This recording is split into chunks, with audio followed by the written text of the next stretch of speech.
பிரியமானவர்களே, நீங்கள் நம்புகிற மனிதர்களோ உலகமோ, நீங்கள் எதிர்பார்த்தவர்களோ நீங்க நம்பினவர்களோ நம்மை கைவிடும் போது நம்மை கைவிடாதபடி ஒரு அற்புத கரம் நமக்கு உண்டு என்ற நிச்சயத்துடன் இந்த வருடத்தை தொடங்கிய நாம் அதை தொடர்ந்து பிடித்து முன்னேறுவோம். நம்முடைய தேவனுடைய கரம் ஆபத்துகளிலும் துன்பத்தின் அகப்படும் நிலையிலும் அழியாமல் நம்மை காக்கும் கரம். அவருடைய கரம் அப்பத்தின் வீட்டை விட்டு கடந்து போன அந்த குடும்பத்துக்கு நேராக ஆபத்து வந்தது, துன்பத்தில் அகப்பட்ட நிலை.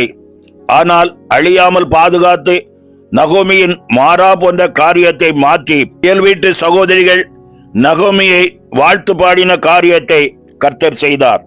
பிரியமானவர்களே, பின்வாங்கி போய்விட்டேன் என்று சொல்லி தேவ சமூகத்தை விட்டு விலகி போய்விடாதீர்கள். தகப்பன் வீட்டில் திறனான மன்னிப்பு உண்டு. விழுந்து போன மகனுக்கு குடியானவரின் கண்களிலே இரக்கம் கிடைக்கவில்லை. தகப்பனுடைய சமூகத்தில் அவருடைய வீட்டில் அவனுக்கு இரக்கம் கிடைத்தது. நமக்கும் தேவ சமூகத்தில் இரக்கம் உண்டு. அவர் அருகில் கடந்து வந்து அவருடன் மனம் பொருந்துங்கள்.